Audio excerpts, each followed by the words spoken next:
Hi everyone, welcome to decode AIML। आज हम लोग देखने वाले हैं इंट्रोडक्शन टू प्रोबेबिलिटी। तो अगर मैं डेफिनेशन बोलूं तो probability is defined as the likelihood of the occurrence of any event, है ना। तो किसी भी इवेंट का होने का क्या लाइकलीहुड है, क्या चांसेस है ना। क्योंकि इन रियल लाइफ बहुत सारे जो इवेंट होते हैं वो अनसर्टेन होते हैं। लाइक आज बारिश होने का क्या प्रोबेबिलिटी है, क्या चांसेस है। It's not a certain event. तो इसको हम लोग प्रोबेबिलिटी के हेल्प से उसको डिफाइन कर सकते हैं। अनसर्टेनिटी को हम लोग प्रोबेबिलिटी के हेल्प से डिफाइन कर सकते हैं। इवन इन मशीन लर्निंग बहुत सारे प्रॉब्लम्स को हम लोग प्रोबेबिलिटी के हेल्प से मॉडल कर सकते हैं। अगर मुझे एक ईमेल का बॉडी दिया गया जाता है, ईमेल का अगर मुझे बॉडी दिया जाता है और मुझे ये बताना है कि क्या वो ईमेल स्पैम है या नहीं है, तो उसको हम लोग मॉडल कर सकते हैं with the help of probability. Like probability of spam given given email body, है ना। तो इस तरीके से हम लोग मॉडल कर सकते हैं इवन मशीन लर्निंग प्रॉब्लम। या फिर what is the probability of cat given the image pixels. अगर मुझे इमेज का पिक्सल्स दिया जाता है तो क्या प्रोबेबिलिटी है कि वो इमेज कैट होगा या डॉग होगा, है ना। तो इस तरीके से हम लोग मॉडल कर सकते हैं मशीन लर्निंग प्रॉब्लम्स को with the help of probability. तो चलिए हम लोग इसमें कुछ इंपॉर्टेंट टर्म्स को समझते हैं। ये बहुत इंपॉर्टेंट होंगे जब हम लोग रैंडम वेरिएबल्स देखेंगे, क्योंकि ये सारे स्ट्रॉन्ग फाउंडेशन बिल्ड करेंगे जब हम लोग ट्रिकी कॉन्सेप्ट देखेंगे in machine learning as well as in statistics and probability. तो रैंडम एक्सपेरिमेंट वैसे एक्सपेरिमेंट होते हैं for which we don't know the outcome, है ना। वैसे एक्सपेरिमेंट जिसका मुझे आउटकम तो पता नहीं है कि क्या आउटकम होगा। अगर मैं उस एक्सपेरिमेंट को परफॉर्म करूं तो मुझे ये पता नहीं कि उस एक्सपेरिमेंट का आउटकम क्या होगा, बट मुझे ये पता है कि वो आउटकम जो होगा वो उसका रेंज क्या होगा, वो किस रेंज में लाई करेगा, है ना। तो अगर वैसे एक्सपेरिमेंट को जिसमें मुझे उसका आउटकम नहीं पता है बट उसका मुझे सैंपल स्पेस पता है, मुझे ये पता है कि उसका आउटकम किस रेंज में लाई करेगा, तो वैसे एक्सपेरिमेंट को हम लोग कहते हैं रैंडम एक्सपेरिमेंट। अगर मैं क्वाइन टॉस करता हूँ, अगर मैं क्वाइन टॉस करता हूँ देन आई डोंट नो कि इट विल हेड और tail, it's a uncertain event. But मुझे पता है कि इसका जो आउटपुट होगा, इसका जो आउटकम होगा, उसका सैंपल स्पेस क्या होगा, वो कहाँ किस रेंज में लाई करेगा। Outcome will be either head और टेल। उसी तरीके से अगर मैं एक डाइस रोल करता हूं तो मुझे पता है कि उसका outcome will lie in the range of 1 to 6, but मैं ये नहीं कर सकता हूं कि outcome will be certain number 1 to 6 के बीच में कोई भी, है ना। तो इस तरीके के एक्सपेरिमेंट को हम लोग प्रोबेबिलिटी के हेल्प से मॉडल करते हैं। तो हमने देखा रैंडम एक्सपेरिमेंट क्या होता है। ये सारे टर्म्स बहुत ही फंडामेंटल है बट ये बहुत ज़्यादा इंपॉर्टेंट है। नेक्स्ट, सैंपल स्पेस क्या होता है। तो set of all possible outcome of an experiment is called sample space, है ना। तो अगर मैं कोई एक्सपेरिमेंट परफॉर्म करता हूँ, स्पेशली रैंडम एक्सपेरिमेंट, तो उस एक्सपेरिमेंट में क्या क्या आउटकम पॉसिबल है ना, ऑल पॉसिबल आउटकम। कि जब भी मैं उस एक्सपेरिमेंट को परफॉर्म करूंगा तो उसका आउटकम इसी कैटेगरी में लाइक करेगा, है ना। चाहे वो डिस्क्रीट हो या कंटिन्यूअस हो, तो उसको मैं बोलूंगा सैंपल स्पेस। एंड एक इंपॉर्टेंट पॉइंट ये कि sample space for a discrete random variable वो क्या होता है, वो एक सेट होता है, वो एक सेट में लाई करता है। तो अगर मैं एक क्वाइन टॉस करता हूं उसका सैंपल स्पेस क्या होगा, या तो हेड होगा या तो टेल होगा, है ना। तो ये जो सैंपल स्पेस यस है उसका साइज क्या है। अगर मैं एन ऑफ यस फाइंड करूं तो it will be equal to 2।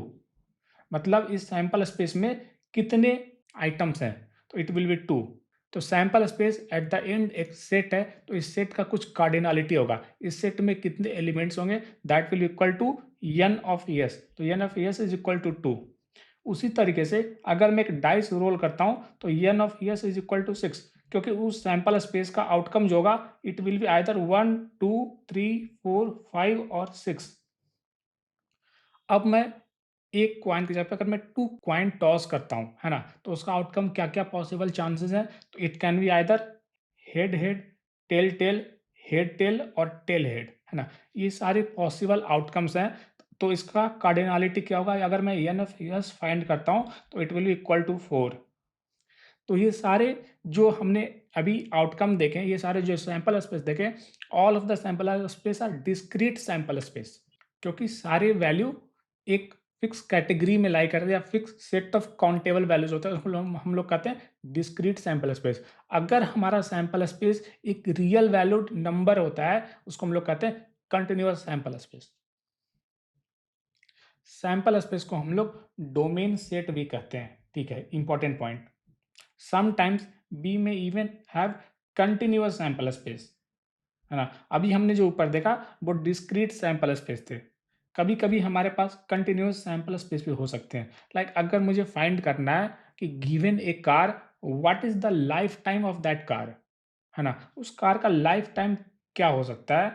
तो अभी के लिए मैं अज्यूम करता हूँ कि it can go up to infinity, तो it can vary from zero to infinity in any real value number, है ना? कोई भी रियल वैल्यू नंबर हो सकता है, इट विल बी कोई भी रियल वैल्यू नंबर, तो उसको हम लोग कहते हैं continuous sample space. Continuous sample space तो हमने देखा discrete sample space and continuous sample space. इसी को हम लोग एक्सटेंड करके आगे देखेंगे discrete random variable and continuous random variable. ठीक है, तो ये सारे बहुत ही फंडामेंटल कॉन्सेप्ट है, बट बहुत ही ज़्यादा इंपॉर्टेंट कॉन्सेप्ट है। अब हम लोग देखते हैं इवेंट क्या होता है। तो subset of a sample space is called event, है ना? तो आप देखोगे सबसेट क्यों? क्योंकि जो हमारा सैंपल स्पेस होता है वो एक सेट होता है। सैंपल स्पेस हमारा एक सेट होता है फॉर डिस्क्रीट। अभी मैं सारे जो हम लोग डिस्कशन कर रहे हैं that is for discrete sample space. तो सैंपल स्पेस एक सेट होता है, तो इस सेट का अगर मैं कुछ सबसेट लेता हूँ उसको मैं कह सकता हूँ कि दैट इज ए इवेंट, है ना? Subset of a sample space is called event. For example, rolling one dice and getting even number. तो मैं एक डाइस रोल करता हूँ, ठीक है, मैं एक डाइस रोल करता हूँ, तो इसका सैंपल स्पेस क्या होगा? It will B from 1 to 6। और मेरा इवेंट क्या है? मेरा इवेंट है गेटिंग इवन नंबर। मतलब I am only interested in the outcome जिस आउटकम में वैल्यू इवन है ना? तो अगर मैं सिर्फ उसी आउटकम में इंटरेस्टेड हूँ तो उसको मैं एज ए इवेंट कंसिडर करूंगा। और मेरे इवेंट में क्या क्या आइटम्स होंगे? It will B 2, 4 and 6। तो आप देखोगे कि ये जो इवेंट है ना, ये सैंपल स्पेस का एक सबसेट है। क्यों? कि हमारे सैंपल स्पेस में थे 1 से लेकर के 6 तक, और इसका सबसेट है 2, 4, 6, तो हम लोग कह सकते हैं कि this is a event.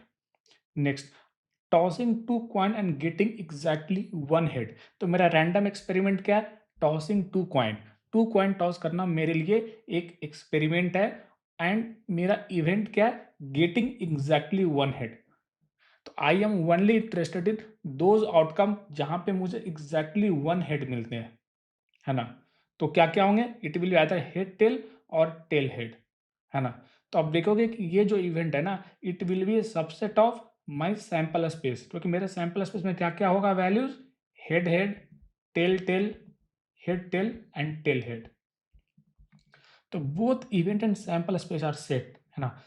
Event and sample space दोनों सेट होते हैं फॉर डिस्क्रीट सैंपल स्पेस, ठीक है? तो अगर मैं बोलूँ एन ऑफ ई क्या होगा, मतलब ई जो मेरा सेट है उसका कार्डिनलिटी क्या होगा? It will B 3। उसी तरीके से अगर मैं बोलूँ कि इस वाले ई का कार्डिनलिटी क्या होगा? It will B 2, right? क्योंकि इस सेट में ओनली 2 आइटम्स एग्जिस्ट करते हैं। तो चलिए हम लोग फर्स्ट फॉर्मूला देखते हैं फॉर प्रोबेबिलिटी, है ना? तो let S be the sample space. मैं ये कहता हूँ कि जो यस है ना, यस से मैं सैंपल स्पेस को डिनोट करता हूँ एंड ई से मैं इवेंट स्पेस को डिनोट करता हूँ। सैंपल स्पेस एक सेट होगा, इवेंट स्पेस भी एक सेट होगा, बट ये जो सेट होगा वो सैंपल स्पेस वाले सेट का सबसेट होगा, राइट? तो probability of occurrence of an event E, है ना? Probability of occurrence of an event ई, इसको हम लोग डिनोट करते हैं बाय पी ऑफ ई। इस तरीके से हम लोग डिनोट करते हैं कि किसी भी इवेंट के अक्रेंस का प्रोबेबिलिटी क्या है ना?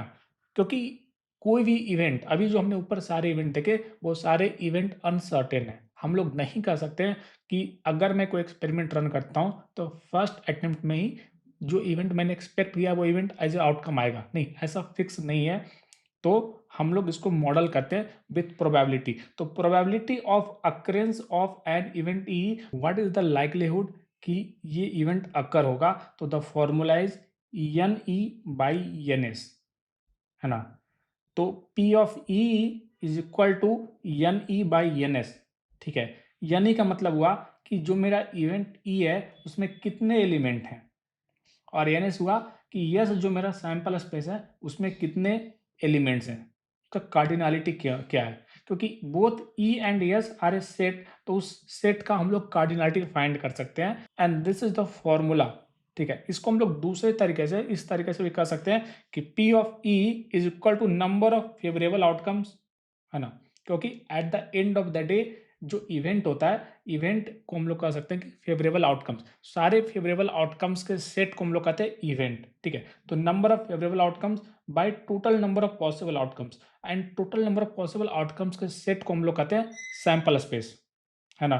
तो N E by N S, ठीक है। तो अगर आप देखोगे कि जो मेरा इवेंट ई है that is a subset of S, है ना, वो उसका सबसेट है, तो हमेशा N E will be less than equal to N S, right. और अगर मैं दोनों साइड एन एस से डिवाइड कर देता हूं, क्योंकि it will always be non negative, तो अगर मैं दोनों साइड डिवाइड कर देता हूं N E by N S, तो क्या होगा, it will be less than equal to one. तो वहां से हम डिराइव कर सकते हैं कि जो हमारा पी ऑफ ई होगा ना, it will be less than equal to one, and P of E will always be greater than equal to zero. क्योंकि ये पॉजिटिव होगा, ये पॉजिटिव होगा, तो कभी भी पॉजिटिव और पॉजिटिव का रेशियो कभी भी निगेटिव नहीं होगा, तो it will always be positive. तो पॉजिटिव को हम लोग इस तरीके से लिख सकते हैं, it will always be greater equal to zero. तो P ऑफ E मतलब होता है probability of occurrence of any event E, and उसका value it will lie in the range of 0 to 1, and closing interval 0 to closing interval 1, ठीक है। तो चलिए हम लोग एक एग्जाम्पल से देखते हैं। तो मेरा रैंडम एक्सपेरिमेंट क्या है, मेरा रैंडम एक्सपेरिमेंट है टॉसिंग टू फेयर कॉइन, है ना। फेयर कॉइन का मतलब होता है कि वैसा कॉइन जिसको अगर मैं टॉस करता हूँ इनफाइनाइट नंबर ऑफ टाइम्स, तो हेड आने का प्रोबेबिलिटी एंड टेल आने का प्रोबेबिलिटी ऑलमोस्ट इक्वल होगा, means it will equal to 1/2, 0.5। तो अगर मैं टू फेयर कॉइन टॉस करता हूं as a part of my random experiment, तो मेरा सैंपल स्पेस यस क्या होगा, it will be H H, H T, T H and T T, है ना। ये 4 मेरे पॉसिबल आउटकम्स होंगे। एंड मेरा इवेंट क्या होगा, मैंने एक इवेंट डिसाइड किया गेटिंग एग्जैक्टली वन हेड। तो मैं उस एक्सपेरिमेंट में इंटरेस्टेड हूँ जिस एक्सपेरिमेंट में मुझे सिर्फ वन हेड मिलते हैं। वैसे आउटकम जिसमें सिर्फ वन हेड मिलते हैं मैं सिर्फ उसी में इंटरेस्टेड हूँ। तो देखो सैंपल स्पेस में कौन कौन से आउटकम में एग्जैक्टली वन हेड है, तो this is one, this is another, तो इसको मैं as a part of my event consider करता हूँ।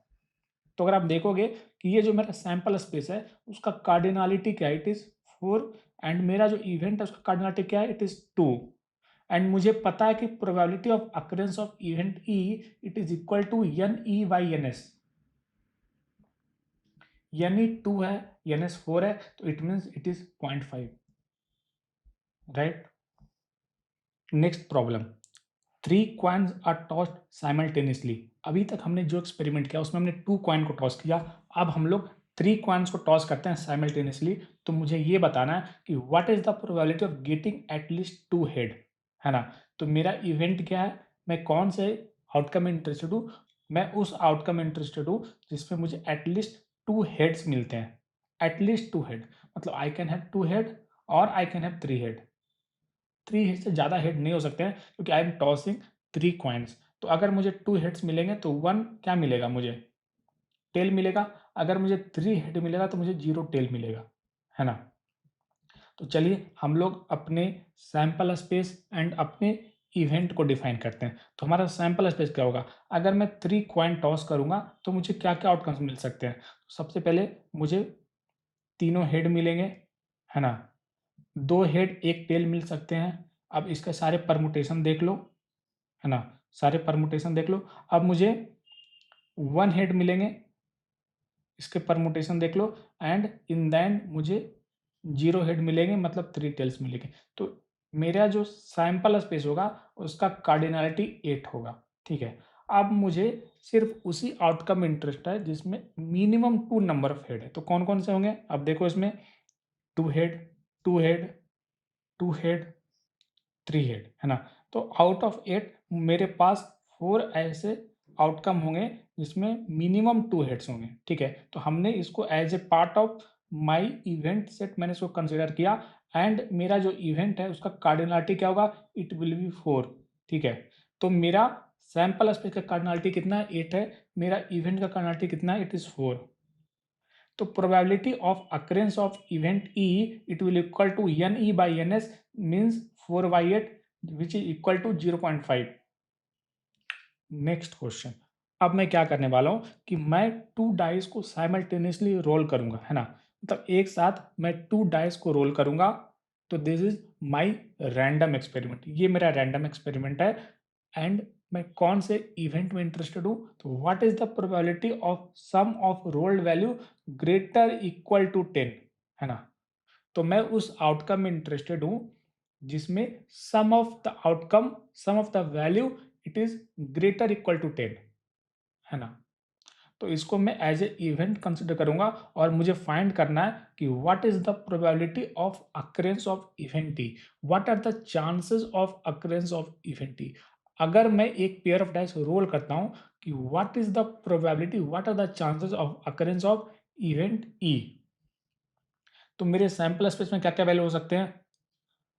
फर्स्ट डाइस में मुझे मिला 1, सेकेंड डाइस में 1, फर्स्ट में 1, सेकेंड में 2, फर्स्ट में 1, सेकेंड में 3, फर्स्ट में 1, सेकेंड में 4, फर्स्ट में 1, सेकेंड में 5, फर्स्ट में 1, सेकेंड में 6। उसी तरीके से 2 1, 2 2, 2 3 से लेकर के 2 6, उसी तरीके से 3 1 से लेकर के 3 6, उसी तरीके से 4 1 से लेकर के 4 6, उसी तरीके से 5 1 से लेकर के 5 6, उसी तरीके से 6 1 से लेकर के 6 6। तो ये मेरा सैंपल स्पेस है। अगर ये मेरा सैंपल स्पेस होगा तो मेरा इवेंट क्या होगा? तो मुझे आउटपुट 10 से ग्रेटर या इक्वल चाहिए। तो क्या क्या पॉसिबल वैल्यूज होंगे? तो 4 + 6 10, 5 + 5 10, 5 + 6 11, 6 + 4 10, 6 + 5 11, 6 + 6 12। तो ये सारे मेरे इवेंट के पार्ट होंगे क्योंकि ये सारे मेरे एक्सपेक्टेड आउटपुट हैं as a part of my event, है ना? तो अब देखते हैं इसका साइज क्या होगा। तो जो मेरा सैंपल स्पेस है उसका साइज क्या होगा, उस सेट का साइज क्या होगा? इट विल बी 36, टोटल 36 मेरे पास एलिमेंट होंगे उस सेट में। उसी तरीके से जो मेरा इवेंट ई है उसका कार्डिनलिटी क्या होगा? इट विल बी 6, ठीक है? तो अगर मुझे फाइंड करना है probability of occurrence of event E, it is equal to N E by N S, and that will equal to 6/36, right? तो आई होप आपने समझा कि रैंडम एक्सपेरिमेंट क्या होता है, सैंपल स्पेस क्या होता है, इवेंट क्या होता है, कंटिन्यूअस सैंपल स्पेस क्या होता है, डिस्क्रीट सैंपल स्पेस क्या होता है ना? एंड ये इतना इंपॉर्टेंट क्यों होता है in the domain of machine learning? क्योंकि machine learning is also about uncertainty. हम लोग ये नहीं कह सकते हैं, मशीन लर्निंग मॉडल ये नहीं कह सकता है कि 100% प्रोबेबिलिटी से ये जो इमेज है इट इज ए कैट का इमेज, है ना? तो वहाँ भी रैंडमनेस होता है, तो इसीलिए हम लोग उसको एज ए प्रोबेबिलिटी मॉडल करते हैं।